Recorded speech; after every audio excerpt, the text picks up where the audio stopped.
সোমবার ডিভিশনাল ম্যানেজারের সঙ্গে আলোচনার পর মঙ্গলবার সকালে কাজে যোগদান করতে গেলে ঠিকাদার সংস্থার মালিক আবার কাজের যোগদানে বাধা দেয়, পাশাপাশি অসংসদীয় ভাষা প্রয়োগ করেন বলে জানান শ্রমিকরা। পরবর্তীতে শ্রমিকরা ডিভিশন অফিসে গিয়ে ডিভিশনাল ম্যানেজারের সঙ্গে কথা বলেন। পরবর্তীতে ডিভিশনাল ম্যানেজারের হস্তক্ষেপে তারা কাজে যোগদান করেন। কাজে ফিরে পাওয়া বিদ্যুৎ সহায়ক কর্মী বিশ্বজিৎ রায় ও মিঠুন সাহা বলেন, সাংগঠনিকভাবে পতাকার নিচে এসে লড়াই করবার জন্যই আমরা এই লড়াইয়ে জিততে পেরেছি। দিতে রাজি হয়নি। এরা মনে করেছে, ঠিকাদার মনে করেন, সমস্ত ঠিকাদারই মনে করেন যে তাদের লেবাররা তাদের লেবার, তারা যা করবেন, যা খুশি তাই করবেন, এটা তাদের হচ্ছে অধিকার। কিন্তু আমরা জানি যে আমাদের দেশের শ্রম আইন অনুযায়ী কোনো ঠিকা শ্রমিক তারা প্রিন্সিপাল এমপ্লয়ার হয়ে হচ্ছে ডিপার্টমেন্ট। আমরা ডিভিশনাল ম্যানেজারকে এটা বোঝাতে পেরেছি, উনি বুঝেছেন, উনি জানেনও এই বিষয়টা যে এই শ্রমিকরা হচ্ছে তারা পর্ষদের কর্মী, ঠিকা কর্মী হলেও পর্ষদের কর্মী।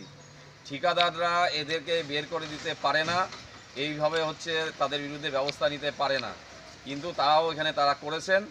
এবং ফলে গতকাল আমাদের ডিভিশনাল ম্যানেজার ডেকেছিলেন, আমরা তাদেরকে চিঠি দিয়েছিলাম যে এইভাবে করা যায় না। কালকে আমরা কথা বলেছি এবং তিনি আমাদের প্রতিটা কথার সঙ্গে এক হয়েছেন। আমরা গতকালই জানিয়েছিলাম আপনাদের। আজকে তারা কাজে যোগদান করেছেন। উনি বলেছিলেন যে আজকের থেকে তারা কাজে যোগদান করবেন। আজকে কাজে যোগদান করতে এসছেন। আমরা অভিনন্দন এবং ঐক্যবদ্ধ যে লড়াই এরা করেছেন তার জন্য সবাইকে অভিনন্দন জানাই। এবং এই লড়াইয়ের বার্তা সমস্ত শ্রমিকের মধ্যে পৌঁছবে যে যখন তখন যাকে খুশি যেখানে খুশি তাকে পাঠিয়ে দেওয়া যায় না। এখনও পর্যন্ত দেশটা গণতান্ত্রিক আছে এবং এখনও পর্যন্ত দেশটাতে শ্রম আইন বলে একটা আইন আছে। এক একটাতে এইটা 33 কেবি, এটা 33-11, আরও অন্য মাপের আছে, ঠিক আছে, অন্য সিস্টেমের কাজ আছে। কোথাও হচ্ছে 7জন 8জন লেবার থাকার কথা, কোথাও 12 জন লেবার থাকার কথা।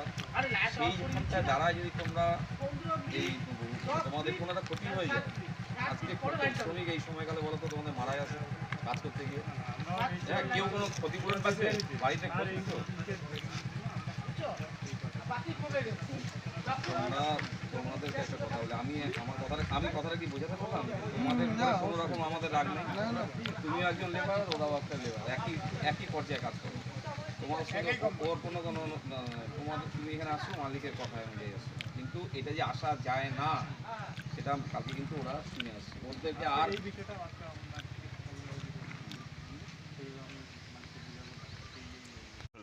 ধন্যবাদ জানাই আমাদের ইউনিয়নকে, ধন্যবাদ জানাই আমাদের ডিএম সাহেবকে।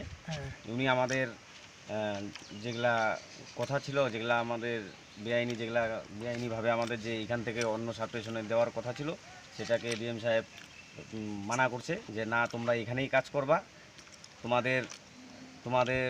আমরা যেমন অনেকগুলো আরও কথা বলছি ডিএম স্যারকে, স্যার আমাদের অন্য অন্য কাজে নিয়োগ করা হয়, ঠিক আছে, এই হিসেবে দিয়ে ডিএম স্যার আমাদের সব কথাতেই বলছে তোমরা আবার এখানে কাজে আসছো। হ্যাঁ, আমরা আবার এখানেই কাজে আসছি। ঠিক।